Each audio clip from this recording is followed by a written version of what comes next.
These herbs don't just belong in the kitchen. They become some of the hardest working plants in the garden. They come back every year, support pollinators, soften the garden, and I harvest them throughout the season. Today, I'll show you why this herb border works. My name is Donabelle, and welcome to High Garden.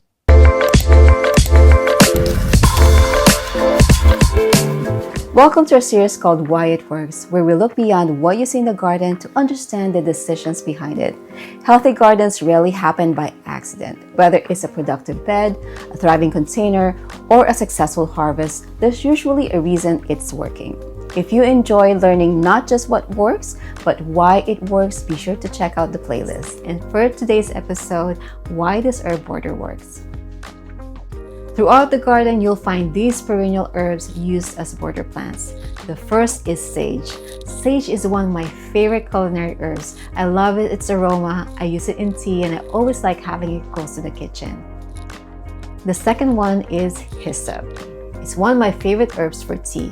The flowers are very fragrant, the bees absolutely love them, and even through the winter, much of the plant keeps its structure, adding seasonal interest to the garden. The third one is comfrey. This is my medicinal herb. I use these leaves to make homemade lotion, and later in the season, the leaves become an excellent chop and drop mulch or living ground cover.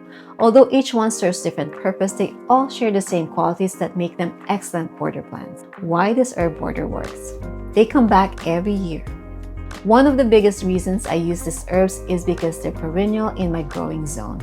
Once established, they return every spring without needing to be replanted, and over time they become a permanent part of the garden, growing bigger and stronger each year. They're easy to multiply. Another reason these herbs work so well is that they're so easy to propagate. Hyssop and sage produce plenty of seeds, making it easy to grow new plants throughout the garden. Comfrey is just as generous. By dividing the roots, one healthy plant can quickly become many. It's an inexpensive way to build beautiful borders over time. They make beautiful garden borders. The inspiration for using herbs this way actually came from a trip to France.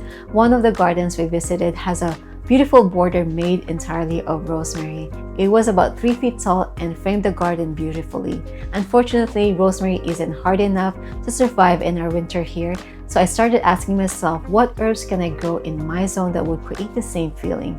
That's what led me to sage, hyssop, and comfrey. Their foliage adds texture, their flowers bring color, and because they stay relatively low, they soften the edges of the garden without spilling across the pathways. Instead of thinking of herbs as something that only belongs in the kitchen, they become part of the garden's design. This is part of our video series called Why It Works. In each episode, we share one thing that's working in the garden and the decisions behind it. If you enjoy this series, please subscribe to High Garden so you don't miss future episodes. Why number 4, they support the rest of the garden. These herbs don't just benefit me, they benefit the entire garden. All 3 attract pollinators, especially the bees, when they're in full bloom. The fragrant leaves of sage and hyssop are also valued by many gardeners as companion plants because their strong aroma may help discourage or confuse certain pests while attracting beneficial insects. Comfrey contributes in a different way. Its leaves can be cut several times throughout the season and used as nutrient-rich chop and drop mulch, returning organic matter back to the soil. Each herb plays a different role, but together they help create healthier garden ecosystem. Why this herb border works?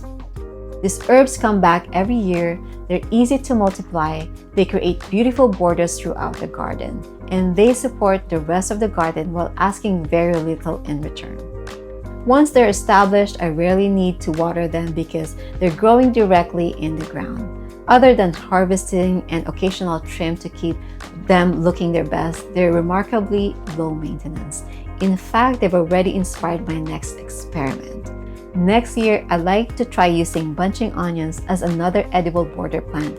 I have one mature clump growing in the garden right now, and it's so beautiful that I think it could add wonderful architectural interest to the landscape. That's one of the things I love about gardening. Once you begin seeing edible plants as part of the garden design, not just something to harvest, you start finding new possibilities everywhere. And if you're interested, please stick around for a short segment we call Seeds of Scripture, where we take today's garden lesson and see what God's Word has to teach us. Today's verse comes from 1 Kings. For the jar of flour was not used up, and the jug of oil did not run dry, in keeping with the word of the Lord spoken by Elijah.